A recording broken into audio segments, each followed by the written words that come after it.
Hi అండి. అందరికీ నమస్తే. అందరికీ ముందుగా సంక్రాంతి శుభాకాంక్షలు. ఈరోజైతే భోగి పండుగ అందరూ బాగా చేసుకున్నాం కదండీ! అసలు భోగి గురించి, భోగి విశిష్టత ఏంటి? అలాగే భోగి అనే పేరు ఎలా వచ్చింది? ఇందులో దాగి ఉన్న సైన్స్ ఏంటి అనేది మీలో ఎంతమందికి తెలుసు? తెలియని వారుంటే గాని తెలుసుకుందామా ఇప్పుడు మనం? ముందుగా భోగి పేరు ఎలా వచ్చింది అనే దాని గురించి ఇప్పుడు మనం తెలుసుకుందామండి. చాలామందికి తెలిసుంటుంది. కానీ తెలియని వారు కూడా ఉంటారు కదా! అలాంటి వారి కోసమని ఈ వీడియో అయితే చేశాను. భోగి పండుగ, భోగి పేరు ఎలా వచ్చింది అంటే బుగ్ అనే సంస్కృత పదం నుంచి భోగి అనే పదం వచ్చిందట అని చరిత్రలో అయితే తెలుస్తుందండి. భోగం అంటే సుఖం. పురాణాల ప్రకారం శ్రీరంగనాథ స్వామిలో గోదాదేవి లీనమై భోగాన్ని పొందిందని, దానికి సంకేతంగానే భోగి పండుగ ఆచరణలో వచ్చినట్లు పెద్దలు చెబుతున్నారు. మరో కథనం మేరకు శ్రీ మహావిష్ణువు వామనుడి అవతారంలో వచ్చి బలి చక్రవర్తిని పాతాళంలోకి తొక్కింది కూడా భోగి రోజునేనట. ఇంకోవైపు ఇంద్రుడు పొగరును అణచివేస్తూ గోవర్ధన పర్వతం ఎత్తిన పవిత్రమైన రోజు కూడా ఈ భోగి రోజేనట అని పెద్దలు చెబుతున్నారు.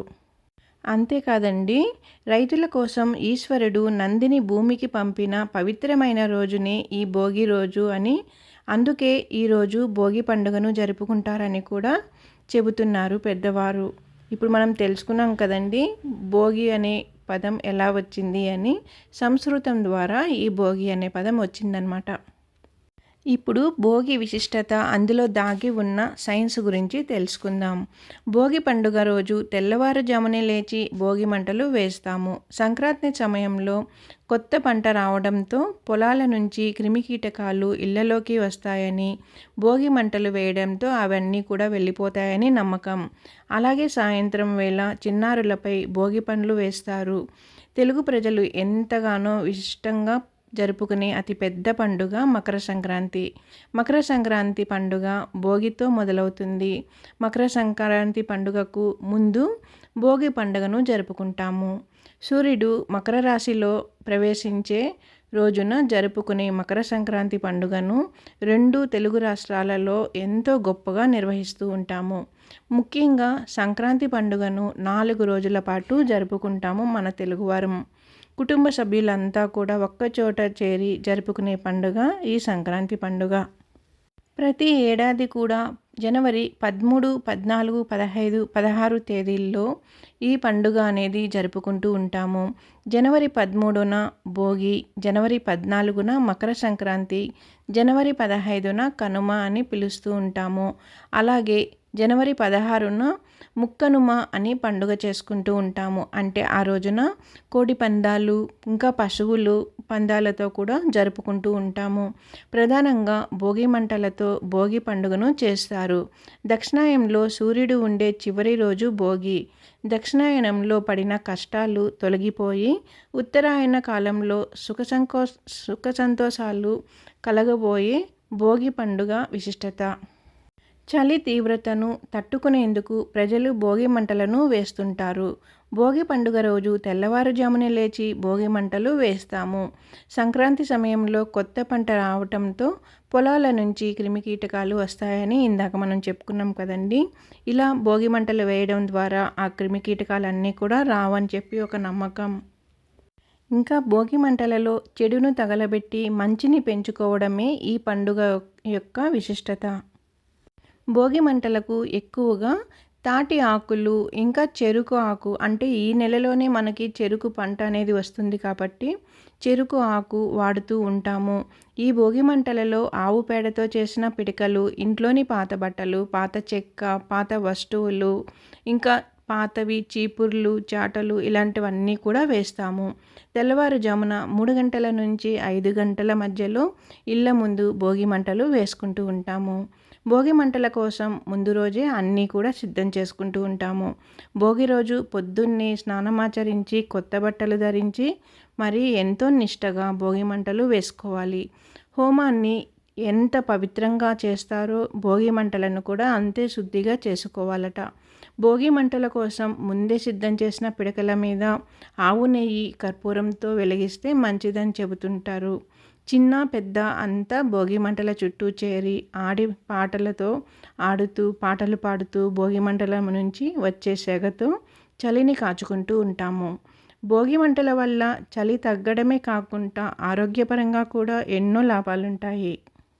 భోగి మంటలలో ఉపయోగించిన పిడికలు కాల్చడం వల్ల అందులో నుంచి వచ్చే గాలిని పీల్చడం ద్వారా శ్వాసకోశ సంబంధిత రోగాలన్నీ కూడా ఉపశమనం అవుతుంది. అంతేకాకుండా భోగి మంటల వల్ల సూక్ష్మక్రియలన్నీ కూడా నశిస్తాయి.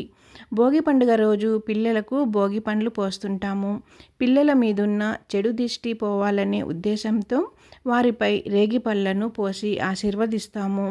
రేగిపళ్ళు, చెరుకు గడలు, బంతిపూలు, చిల్లర నాణేలను భోగి పండ్లుగా వాడుతాము.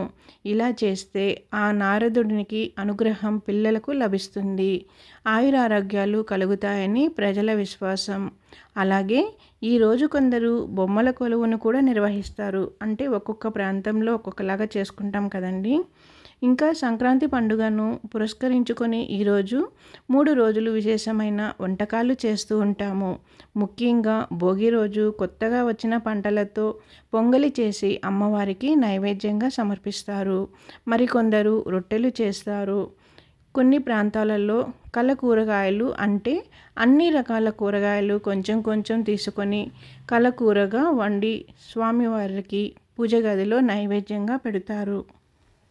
భోగి రోజున సాయంకాలం వేళ పిల్లలకు భోగి పండ్లు పోయడం ఆచారంగా వస్తుంది. భోగి పండ్లుగా రేగుపండ్లను ఉపయోగిస్తారు.